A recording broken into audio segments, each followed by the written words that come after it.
Listen, I'm going to hit you with some truth you probably don't want to hear. Getting older hits harder than some shots I've taken in the octagon. One day you wake up, you're crushing workouts. You're feeling great.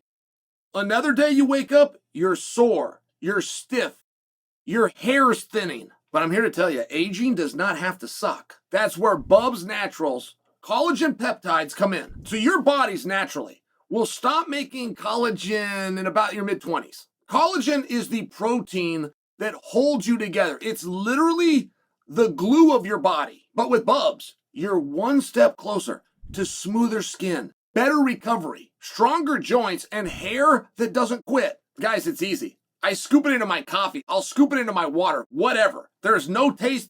You don't even know. It's just clean, effective fuel. And let me tell you the best part.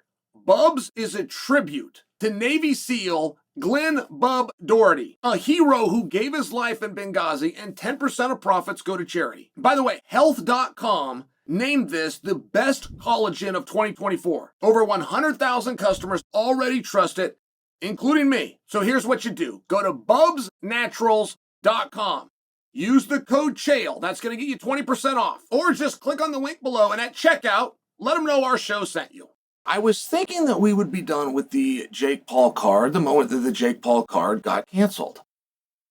Right? The moment that that was done, and by the way, it was a very different announcement that came out. I believe Netflix was the source of this press release, but they announced that the entire event was off, and that's very different. A lot of times, we, particularly you UFC-based fans, will hear that a fight is off. But a fight off versus an event being canceled are two wildly different things. And, I mean, it can sink your entire company. If you ever have a show, I'll give you a great example, but Affliction. Affliction lost its main event, which was to be Josh Barnett versus Fedor Emelianenko, and their contract base was too small. They didn't have other players to turn to. They'd have to start from the beginning. They'd have to negotiate. It was too hard, too expensive to get an opponent for Fedor. The money and the marketing was already out. It put the whole company out of business. They not only canceled the event, they canceled all future events. That isn't the situation here with MVP. I'm just letting you know that it is very rare. And a lot of times you could adjust the card. I mean, Anderson Silva and Chris Weidman are both on this card, just for example. If you're just looking for a warm body that can get in there with Jake, you seem to have your problem solved. Nate Diaz was contacted and agreed to the fight, agreed to everything. And somewhere somebody made a call, and I believe it was Netflix, decided that fight had already happened, the rematch they weren't interested in. And then, of course, we hear that Francis was actually presented with the fight, and Francis thought that it didn't make sense. And in fact, he laughed. He laughed and felt disrespected. So it has me wondering a number of things. First off, where are all you fighters? Like, where are all you guys at that have been calling out Jake Paul or calling for Jake Paul, or who have been part of going to the media and questioning Jake Paul? It would seem as though you all lose that ability at this moment moving forward unless you try to get that fight. Now, whether you got it and you failed to get it or you just didn't try, if you didn't try to get the fight, it would seem as though you lose that high moral ground of saying that Jake is not real. It would seem like anybody and everybody should have been throwing their hat in that ring. And then let's look at Francis. So Francis says it's disrespectful and it doesn't make sense. What else is there for Francis to do? Like, is there something brewing that I don't know about?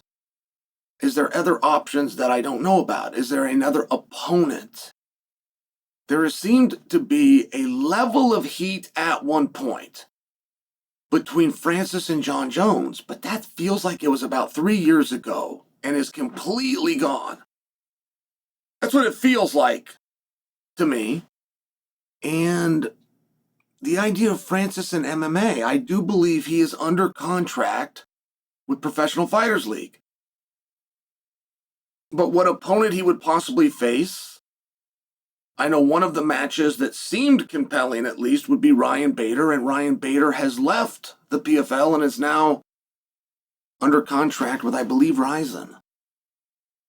So I don't know if MMA is the direction that we're looking. Francis has some very rare and unique contacts. What happened and what he was able to do in the world of boxing and what he was able to do and where he was able to do it in the Middle East specifically, are they talking about something? Is something brewing? Is something heating up in that direction? I've always thought that an interesting boxing match for Francis, and by the way, I'm not arguing you there's going to be blockbuster business. If you do business with Francis, you're losing money. But there's certain ideas where you can lose less money. And I would think that Deontay Wilder, I would think that that would work. I would think that you'd have two big, strong guys. They both throw really hard, and they're both looking for that really hard shot. And the interviews aren't going to be great leading up to it, but they're good enough. And I thought that maybe we were moving in that direction, but we weren't. So if we're not doing that in boxing, and we're not doing that in MMA, there is another realm, which is just quietly that Francis is retired, but I don't think he's retired. He looks like $1 million. I would imagine you got to be in the gym, you got to be training to just look as good as he looks. He must be, have something coming up or want something to come up. And I can't relate. I've had my phone ring for some really big and hard challenges, some really uphill looking battles. I never had my phone ring where somebody wanted to pay me a bunch of money to do something what at least seemingly was a bump in the road. Where somebody calls me and says, "Hey, Chael, the pundits are going to say this is a wipeout, and the media is going to say this is a wipeout, and the fans are 100% going to be behind you, and the sports books are calling you a 10-1 favorite.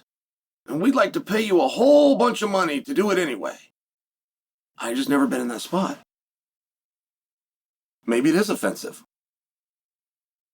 I think when I fantasize about that happening, about being able to go out and do the media and have the weigh-in and my music hits and I make the walk and the crowd is all cheering, and when all is said and done, the crowd's on their feet and they're all cheering and they want to hear from me. I got a great big paycheck waiting, and this, by the way, whether it was what I wanted to do or not, by the way, is nothing more than a commercial. It's nothing more than a springboard to take me to what I do actually want to do. I would just think that would be cool. I would think that I would be in. And if I could convince somebody who's getting ready to give me an opportunity that the whole rest of the world wishes that they could have, and by the way, they're going to write me a check larger than the whole rest of the world could ever get a check written, I don't feel that I would tell him no or tell him that I was offended. I would let him know that in exchange for doing that event, I'm going to need this, and it would just be another opportunity. Hey, I've always wanted a rematch with Tyson Fury. If I come out there and I beat Jake Paul, can you guarantee me the rematch with Fury? Hey, I've always wanted to fight Deontay Wilder, and I know that you know him. Call him right now. Find out if he'll fight me next. I'll come do this favor for you if you can line this up for me. Like, that is how that conversation would generally go. It wouldn't generally go, "I'm insulted, keep your money, I'm not going to do it. Hey, TMZ, you got time for an interview?" And then I go release it. It just wouldn't. If I ever back down from a fight, which, by the way, never would happen. But if I did, I would never tell you guys. I would never want you to know it. If I was ever offered a fight, I wouldn't call TMZ and try to go, "Can you believe that guy's so easy for me?" Like, I grew up with the "he's so easy for me" guy. I grew up with those guys. Sank every one of them right to the bottom. I had a special annoyance for those guys, which were, "I respect that you were even willing to try." "Oh, no. I'm going to throw you down right now just because you said that stupid line. You are going to concede to me fully, or I'm going to embarrass you publicly." I couldn't imagine backing down, saying no. I'm a prize fighter. There's a prize. Someone wants to pay me, and I'm insulted that my phone rang. There was a lot of clever ways of getting out of having to do a fight. But there's still not any other answer aside from "I'll do the fight," then I backed out of the fight. It would not matter what the reason. Not on the playground. Not in the taverns that I went to.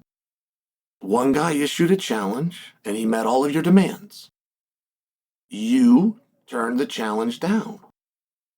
on my playground, in the local taverns. You lose.